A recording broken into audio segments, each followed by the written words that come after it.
Right, so we'll have a look how to manage images in Microsoft Publisher Documents. So I'll start with a blank document here, and a blank A4 portrait will do. So if we just click on there and create a document, I'm going to put a text box in so that I can show you the behavior of the text. Let me get some lorem ipsum text again, so that just to fill that up, so I don't have to worry about exactly what I'm going to type into that box. So let's just go back to here and let's paste that. We'll do a best fit paste, I think, on there, so that I know that it's going to fit in the box properly and completely fill it up, which is quite nice. So we've basically got some text. Let's just view and go with page width there. Okay, so I've got some text here. Now what I'm going to do is insert a picture into this document. Okay, so there's a couple of ways of doing this. We can either do it through the Home tab, so we can insert pictures from here. That will give me various options for inserting pictures, or we can choose insert pictures from here. This will insert pictures from the computer, or this one, which will insert pictures from an online source. So I'm going to use these ones so that I can show you how to do that. So I'll basically click on insert online pictures. I'll get then this kind of pop-up thing that comes up with a list of categories of images. These are presumably categorized by Bing, and Bing's chosen some images that represent these different things. I'm going to go for birds, I think. Why not? So if I click on birds, this is bringing up pictures of birds, okay, obviously, that are Creative Commons licensed. Well, that probably means that we can use them for most of the stuff that we want to use them for anyway.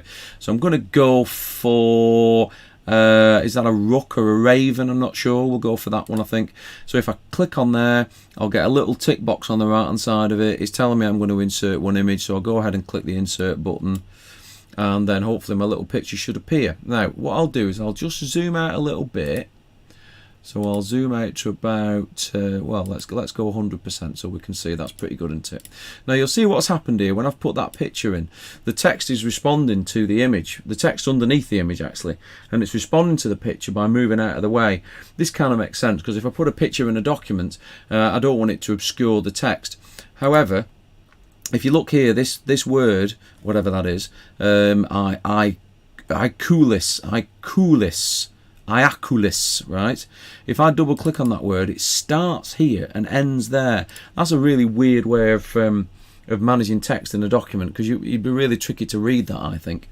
If you're going to use images in documents like this, the best thing to do is probably to put those sorts of images on the right hand side, so that, or the left hand side, obviously you could put it over here as well if you wanted to, literally, so you don't get that behavior where it starts the text on the left and then carries the text on the right as well. Anyway, let's have a look at what some of the other things you can do with this image are. You can change the behavior of the text as it wraps around that picture as well, and you can get to the menu of options in two different places. If you go to the Home tab, you'll see that there's an option there that says wrap text. As long as I've got the image selected, it says wrap text there. I can also get that from the format toolbar for the context sensitive picture tools format toolbar, and it's just over here. There's various options we've got. We can either go with no text wrap at all, square, tight, top, bottom, and through. This isn't a type of text wrapping actually. This I'll show you what this does in a second, and we'll also have a look at this one later on as well. Now we'll switch the text wrapping off first and show you what that does. If I click there, you'll see that what's happened is the text has now gone behind the image. The image itself is actually sitting on top of the text. Again, you wouldn't really use this unless you had this kind of method of text wrapping, unless you'd got a picture that was transparent, like maybe a window or something, or a door where you could see text through it. That would be quite nice, but in this case that's a bit of a strange way to do it, because this text's all covered up underneath and you can't really read it.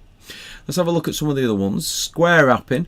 This is the default wrapping style for text in Publisher Documents, and this is what it was set to before. So again, what this will do, it will start the text on the left hand side and carry on the text on the right hand side. Like I said earlier, I wouldn't really use that sort of wrapping unless my image was butted right up to the right hand margin or butted up to the left hand margin, because obviously, you know, people don't read sort of across pictures like that. It's just a bit of a weird way of doing things. The third one is tight wrapping. Doesn't really make a massive amount of sense for this picture, but we'll have a look at tight wrapping a bit later on, because actually when you get images that have transparency in them, you can use the tight wrapping style to flow the text neatly around the image, but I'll show you that in a minute with a different picture. Top and bottom, this is probably the one that I'd use most often in this particular situation, because wherever I place that image, the text breaks above it and then carries on below it. So if I sort of move that picture so that it's in a suitable place, I can use the image to break the text up however I want. And I could even put a series of pictures in there. If I just do Control and Shift and just copy that image and just move it across, you know, and then I could even do, might as well show you this. We'll go with a line and then we'll go Distribute, so just to spread those pictures out nice and neatly. You see what you can do is create some quite nice effects where the text finishes there and then turns up there. Hold the Control key down to select multiple objects at once. If I move all three of those down, you can see that the text breaks for me, so that I can always kind of fine tune where the images are going. Let's just delete two of those now and get rid of those and get back to my original image again. Let's have a look at one of the other wrapping styles we've got. Through wrapping's a bit odd. Through wrapping's a little bit like tight and square, but if I'd got an image with transparency in the middle, then the text will actually go into the middle of the object as well. Now again, there's certain situations where you do that. I can't think of any off the top of my head, to be honest, but again, kind of very specialized sort of circumstances that you'd probably use that one for. That exhausts the wrapping styles here. There's this other one which is called inline with text. This is kind of the default behavior with Microsoft Word documents, where when you paste an image into a document, it pastes in line first of all. People very tempted in Microsoft Word to change the wrapping style from inline text to one of these other ones, tight, square, whatever. People tight the image, they call it, which makes a right old mess of Word documents, as I'm probably sure you know. But this is actually putting this picture now, well, kind of treating it as a character and chucking it into the text itself. And if I drag it round there, you can see I can drag the image round and it'll put the image in the text at that point. Again, doesn't make a massive amount of sense for an image like this, but if I was going to put like I don't know, an emoji or an emoticon or something in there, it would make more sense, because then it would sit within the text as well. So yeah, again, fairly specialized circumstances where you'd want to do that.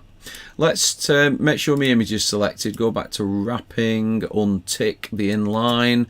That should take me back to the default square wrapping style, and I'm just going to put that image over there because I think it fits quite nicely there. That looks quite good, doesn't it?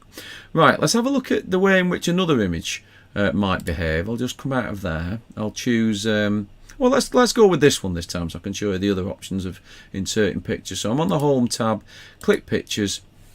I get three options here. I can either insert an image from a file, which is what I'm going to do in a sec. I can do a Bing image search, which is a bit like what I was doing before, except you don't get the categories, you just search directly for the image in there. Or if I've linked a OneDrive account to my Office documents by signing in up here, I can also browse my OneDrive account and insert pictures in from there. It's quite nice. I'm going to insert a file from my computer, so I'm just going to click on Browse, and then I'm going to wait, and I should get my file browser. I'm going to go to Pictures, and I should have a picture of a parrot. So I'll click the picture of the parrot, and I'll click the insert button right there, and that'll put my parrot in. Right, parrot image is quite big. The text has squeezed itself into the bottom of the text box because it hasn't got anywhere else to go. And you'll notice that because the parrot is bigger than the text box, the text has actually not even attempted to wrap round it because it can't, because it's too big. The picture's too big. So let's make the picture of the parrot smaller, and then that should return it to its normal behavior of wrapping the text around it. Let's go with View and Page Width, so I can see what I'm doing with my little parrot picture here. Now again, what it's done is it's gone with the default square wrapping style there, but actually, yeah, I wanted to show you that. Let's go back out to the full screen. Let's go View and Whole Page again. Let's just make this a bit bigger. I'm not oops, sorry, I've moved it in there. I didn't mean to do that.